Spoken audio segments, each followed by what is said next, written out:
अब अगर आदमी एक बार सवाल पढ़ेगा तो पहले चक्कर खा के गिर जाएगा। एक बात तो समझ में आ गई कि अंकित मूल्य हमारा कितना है, इतना है, और विक्रय मूल्य हमारा कितना है, इतना है। इतने के सामान को इतने में बेच दिया, ये बात तो समझ में आ रही है। अच्छा, एक और बात भी समझ में आ रही है कि एक डिस्काउंट हमको दे रहा है D%। ये जो दूसरा वाला डिस्काउंट है ना, ये बड़ा कंफ्यूजिंग तरीके से लिखा हुआ है। कह रहा है जो D% एक डिस्काउंट दे रहा है और दूसरा डिस्काउंट क्या दे रहा है, और फिर समान नामात्र मूल्य रुपए में समान मूल्य का डिस्काउंट दे रहा है। एक बार D% का डिस्काउंट दे रहा है और दोबारा उतनी ही वैल्यू का डिस्काउंट दे रहा है। कहने का मतलब यह है कि जैसे D% का मान लो, मान कितना आ गया भाई, अगर मान लो मैंने क्या निकाला, पहला डिस्काउंट हो गया 1730 का D%, करेक्ट, और मान लो इसकी वैल्यू कितनी आ गई, X रुपए आ गए, तो जो ये हमारा क्या हो गया, पहला डिस्काउंट हो गया। और सवाल के हिसाब से कह रहा है जो दूसरा डिस्काउंट है वो भी इसी वैल्यू के बराबर दे रहा है। अब वो परसेंटेज में D% नहीं होगा भाई, अब तो दाम कम हो गया।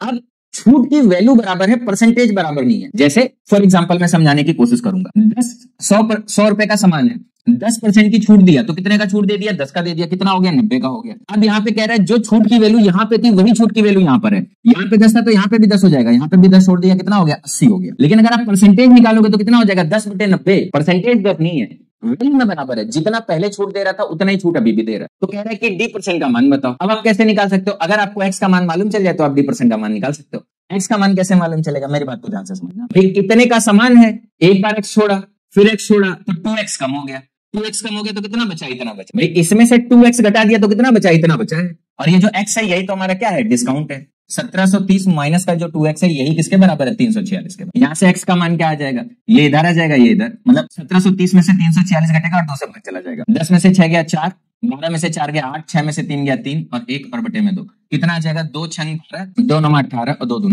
4। कहने का मतलब यह है कि जो पहला डिस्काउंट था वो 692 रुपए का था और जो दूसरा डिस्काउंट था वो भी 692 रुपए का। जो परसेंटेज है वो निकालना है।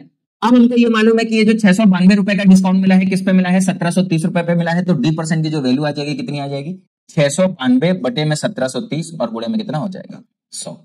कैलकुलेशन कठिन नहीं है, कैलकुलेशन आसान है भाई, साफ साफ समझ में आ रहा है कि इससे चला जाएगा, कितनी बार जा रहा है, 17 चौकों 4 बार जा रहा है, कितना हो जाएगा, 40%। और यही हमारे सवाल का क्या हो जाएगा आंसर। बढ़िया सवाल था, बहुत बेहतरीन। मैंने देखा कि आंसर की में बहुत कम बच्चों ने इस सवाल को अटेम्प्ट कर रखा था। जैसे आंसर की आती है ना तो उसमें लिखा रहता है अटेम्प्टेड, मतलब जो लोग भी मुझे भेज रहे हैं आंसर के, उसमें ये वाला सवाल बहुत कम बच्चों ने अटेम्प्ट किया हुआ। इसको लगभग सभी बच्चों ने छोड़ दिया। जो बच्चों एकदम अच्छे से लैंग्वेज क्लियर हो गई होगी उन्होंने इस सवाल को हल किया होगा, बाकी सभी ने इसको छोड़ दिया।